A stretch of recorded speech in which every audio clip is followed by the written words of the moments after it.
Our next piece is by Sommer Schafer-AuYeung. Is Sommer here?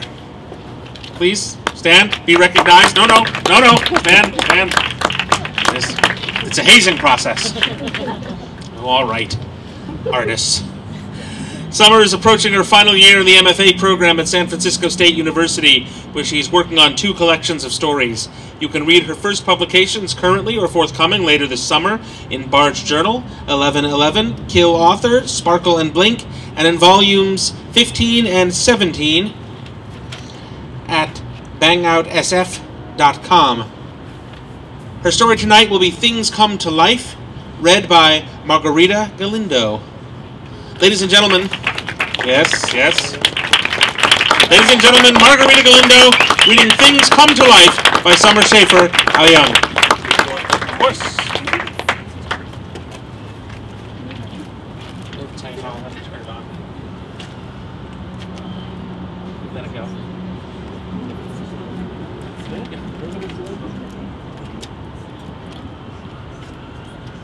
I wonder if it's too tall.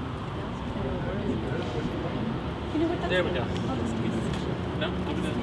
Okay. Oh, sorry. I wanted to just Thanks. I tried, you know. We're actually going to need to turn it, take it down for the next reading. Okay. Hello. 1 week after we scatter Father's ashes in Blue River and Sonny returns to his farm in upstate New York, Mother takes a sledgehammer to the green couch in the guest room.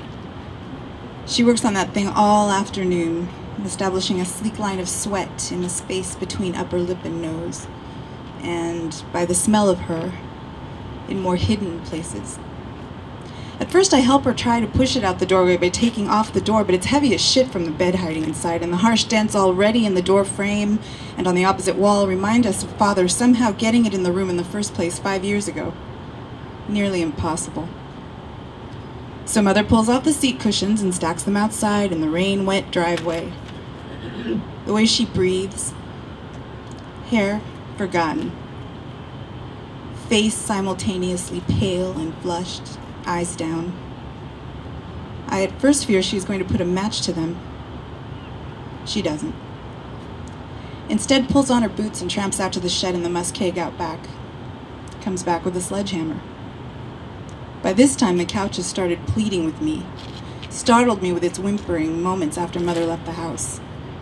"Help me," he had said from a place I couldn't locate, whether it was from the cushions or the back, the arms or the legs, the center of each tiny flower plastered across. I stand there next to it, thinking I had turned the wind outside into spoken word until, "Help me," it says again, louder, with a desperation I haven't experienced, even in the movies where the best are supposed to be able to act such things. And finally, there, underneath it on the green carpet, a growing accumulation of wetness. Oh my God, I shake all over without knowing it and run out of the room, which had been Father's place to watch TV, and up the stairs. Mother bashes in the wooden stump legs, takes them right off. But it takes a lot before the nails come out and the legs are laid bare and battered on the dark green carpet. The screams of the couch have turned maniacal, so in the kitchen I grind the coffee, hoping to blast myself out of this strange imagining. But when the coffee has been ground, still I hear it screaming down there. I run to the head of the stairs and yell down, "I suggest we wait for Robert to come and help." He took Caleb out to pick up Alice, whose old Tercel ran out of gas by the side of the road 1 mile before the gas station, she having miscalculated how close she was to E. But she says, highly, sweetly, "No, I just want this thing out of here." I hear her drag it with all her might to the bedroom doorway again, but she must not be able to get it to fit because I hear the couch's screaming turning higher. I hear it gurgle and then nothing, as Mother slams the hammer again and again into its padded arms. Back in the kitchen, I shake the freshly ground coffee into the filter, pour in the water, press the on button, and wait for the machine to start burbling and hissing, for the kitchen to fill with the redemptive smell of coffee. It was her time, the coffee machine whispers to me in between great big bursts of final steam releasing out of its top. What? I stare at it. I seem to be challenging it to dare to speak again. It was her time, it says again, more distinctly in the quiet of the post group. Even couches can't live forever. And there I go. You're ridiculous, I whisper at it, surprising myself, resisting the truth of full vocalization, and realize then that I won't be able to have the cup of coffee I so wanted. Instead, I leave quickly without a second thought and go stand in front of the big living room window. I watch the clouds wind around the pyramid mountains across the bay and wait for the coffee maker to return to its silence. Just then, Alice, Robert, and Caleb drive up in the Subaru we've rented. Alice goes to the back seat and yanks open the door to pull out her enormous basket of dirty clothes that she washes weekly at Mother's house because her apartment unit has a functional dryer but a broken washer. Robert unbuckles Caleb from his car seat and back and carries him downstairs to the door. The rain falls on his black hair and leaves it shiny and slick. Alice carries her basket with 2 hands and climbs up the outside stairs to the upstairs door. I hear the clunk clunk of her footsteps and feel the house shake upon its foundation in the soggy muskeg. As if the house and we in it were one big heart, thumping off kilter. I wait for the door to open before turning and walking to the entry where Alice is using her toe to pull off a knee-high brown rain boot on the opposite foot. The rain slides from her light green raincoat onto the rug, and even though her hood had been on, her face is speckled in drops and her lashes wet. It is so hard to keep the entryway rug clean. As soon as it stops raining, Mother will take it and whip it into the air over the porch railings, over which little rocks and bits of dried dirt will propel. It tends to laugh raucously when she does that. I heard it just the other day. But it's one of those laughs that sounds like it could also be masking its terror. As if a child caught by a father insisting to tickle without stop. I smile at Alice. Hello? Which is my attempt to pretend that Mother isn't down there disassembling with astonishing force a couch that was never meant to be. Or that, since I've come, things around the house are coming to life. Bam! Bam! For the quickest instant, I think someone is climbing up the outside stairs again. Alice says hi and then gives me a look with raised eyebrows. What's going on? But then turns around to take off her jacket and hang it up as if not really wanting a response. Sure enough, the door opens and there's Robert with glossy-eyed Caleb in his arms, looking ready for his nap. Okay, so your mom is destroying that couch down there. And I nod and say, I know. Alice looks confused, scared, and amused at the same time, so that she puts her basket down and follows Robert and me to the stairwell. Caleb immediately wants me, and I simultaneously hold him and unzip his little yellow raincoat. I feel the wetness soaking into my shirt. It seeps invisibly under the padding of my bra. The downstairs hallway is so jammed full of couch that we remain in the stairwell and lean over and around from the bottom steps. I close my eyes first, and before opening them, take a deep breath.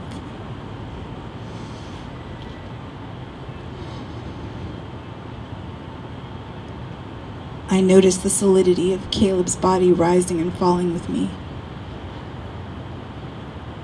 And when I open my eyes, I can't help it. There's blood dripping down the walls and splattered across the ceiling, enough across the light on the ceiling to cast the hallway in dimness. It smells sour and salty and wafts warmth.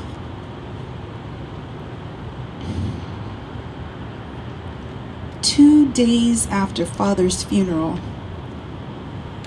the memory of something remarkable sparked me, which was the time Father had said out loud after some momentous event, a grade report perhaps, 2 decades ago, with Sonny, Alice, and I, the 5 of us around the dinner table. "This doesn't surprise me," he had said with a quiet smile. "You three have higher IQs than your mother and me." And I had remembered that because it had been one of the most wondrous things Father had said to us, even though in school we had always been gifted, but never quite sure of it perhaps, until that advanced moment.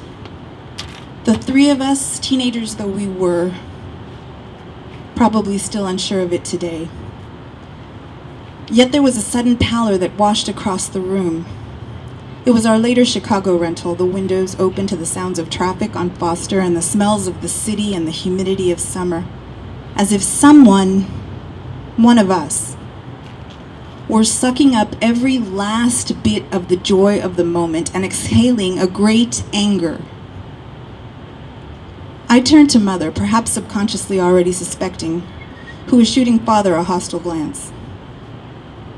She sat quietly before getting up to accost the kitchen counters. It was clear to me then that she did not like being included in Father's assumption. And at that moment, I hated Father for making her feel that way. I had to be clear about something. So that day, 2 days after Father's funeral, I asked Mother, "You once told me I had more discipline than you. Do you remember that?"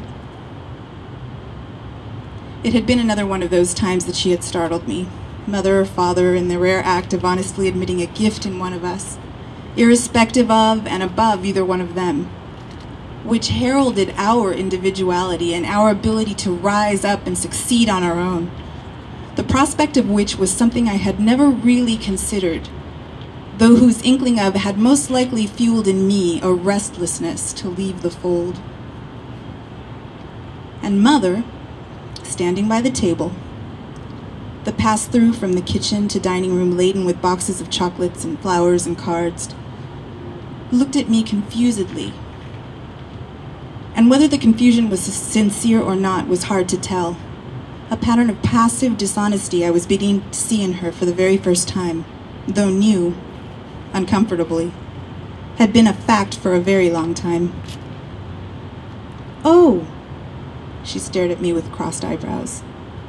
"If I had said that, I was just trying to make you feel better." I pushed further, though my heart was beating much too quickly, taking me over, as if it had been buried for too long and was pushing its way out violently, vehemently, with a vigor that unsettled me, brought back feelings of guilt for wanting to speak my mind in the process of wanting to know something for certain. "So you don't think I have more discipline than you?"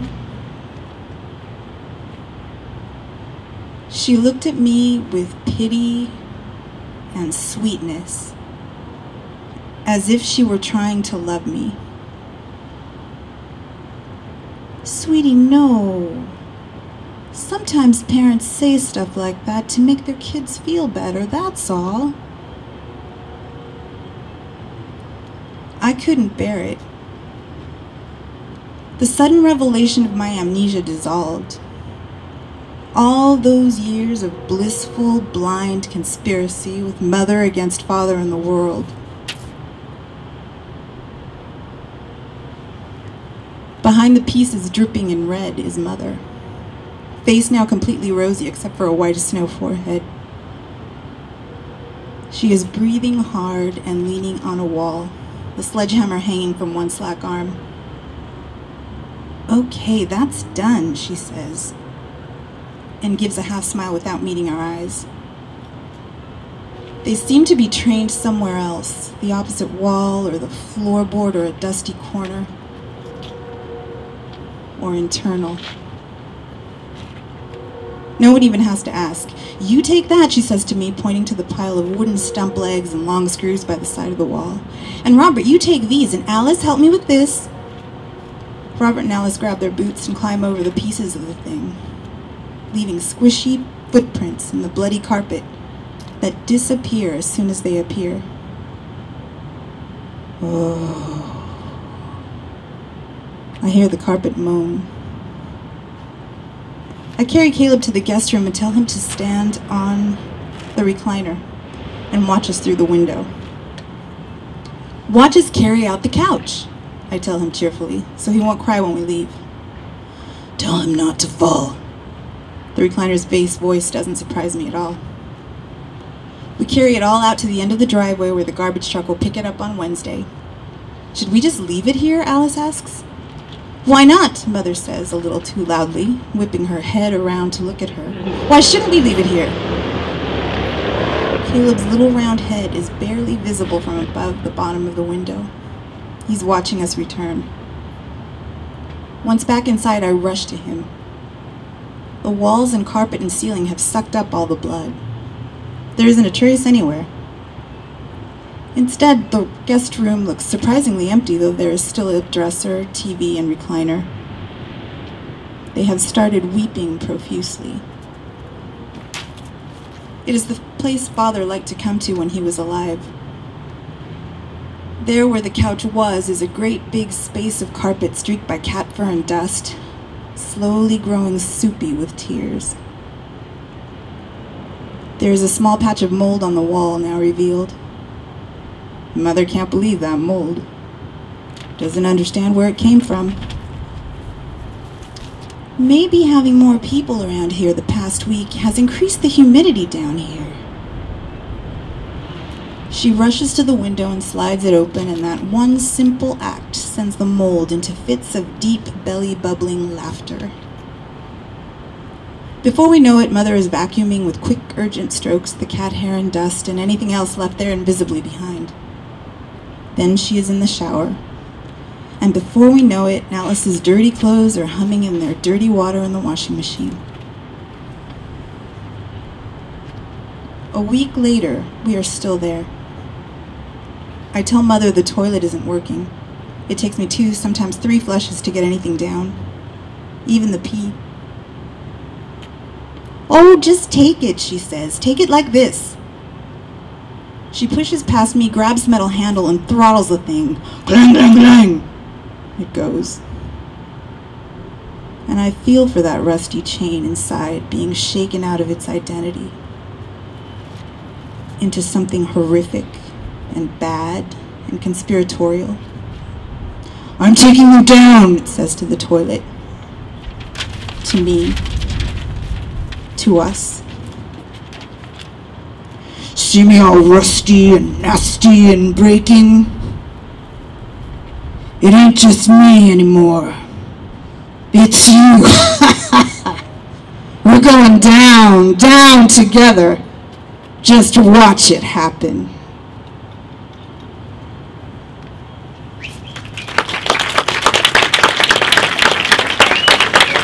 Galindo, ladies and gentlemen, reading Things Come to Life by Sommer, Schafer-AuYeung.